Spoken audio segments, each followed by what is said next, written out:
Vamos falar agora do auxílio natalidade. O auxílio natalidade é devido à servidora por motivo de nascimento de filho em quantia equivalente ao menor vencimento do serviço público, inclusive no caso de natimorto. Na hipótese de parto múltiplo, o valor será acrescido de 50% por nascituro. O auxílio será pago ao cônjuge ou companheiro servidor público quando a parturiente não for servidora. O auxílio família o salário família é devido ao servidor ativo ou ao inativo por dependente econômico. E o que é dependente econômico para efeitos de percepção do salário família?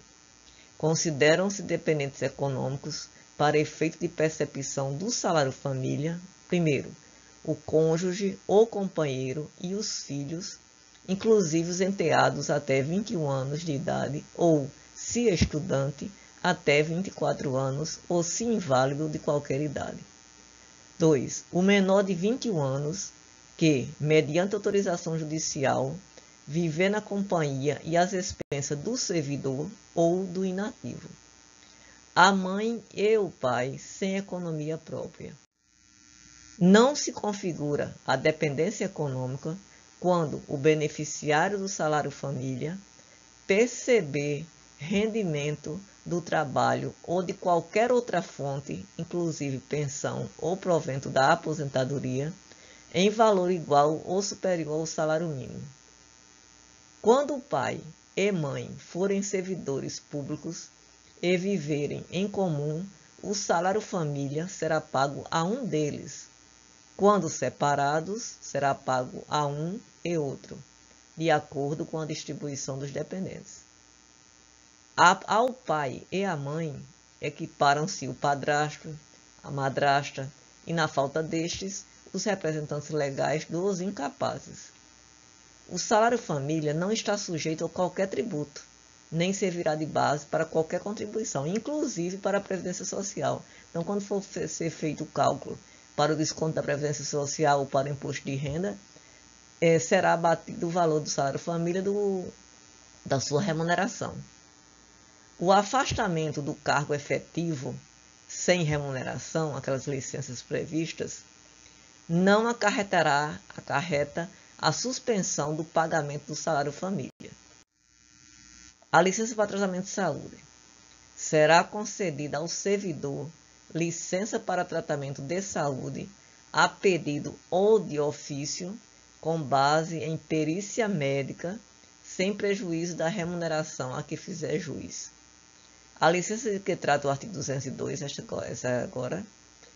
desta lei, será concedida com base em perícia oficial. Primeiro, sempre que necessário, a inspeção médica será realizada na residência do servidor ou no estabelecimento hospitalar onde se encontrar internado. Inexistindo médico no órgão ou entidade no local onde se encontra ou tenha exercício em caráter permanente o servidor, e não se configurando as hipóteses previstas nos parágrafos do artigo 230, e fala na assistência ao servidor e a família prestada pelo SUS, será aceito atestado passado por médico particular, somente nessas condições. No caso desse parágrafo aí que eu li, o atestado somente produzirá efeitos depois de recepcionado pela unidade de recursos humanos do órgão ou entidade. A licença que exceder o prazo de 120 dias no período de 12 meses a contar do primeiro dia de afastamento será concedida mediante avaliação por junta médica oficial. A perícia oficial para concessão da licença de que trata o caput deste artigo, bem como nos demais casos de perícia oficial previstos nesta lei, será efetuada por cirurgiões dentistas nas hipóteses em que abranger o campo de atuação da odontologia. Então, se você tiver uma licença que seja referente ao campo odontológico, ele terá que ser efetuado por cirurgiões dentistas, a perícia oficial. A licença para tratamento de saúde inferior a 15 dias, dentro de um ano, poderá ser dispensada da perícia oficial, na forma definida em regulamento. O atestado e o laudo da junta médica não se referirão ao nome ou natureza da doença, salvo quando se tratar de lesões produzidas por acidente em serviço, doença profissional ou qualquer das doenças especificadas no artigo 186, parágrafo 1º. O servidor que apresentar indícios de lesões orgânicas ou funcionais será submetido à inspeção médica. O servidor será submetido a exames médicos periódicos nos termos e condições definidos em regulamento.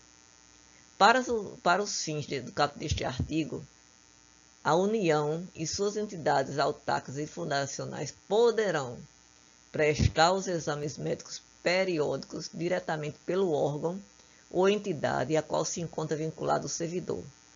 Celebrar convênio ou instrumento de cooperação ou parceria com os órgãos e entidades da administração direta, suas autarquias e fundações.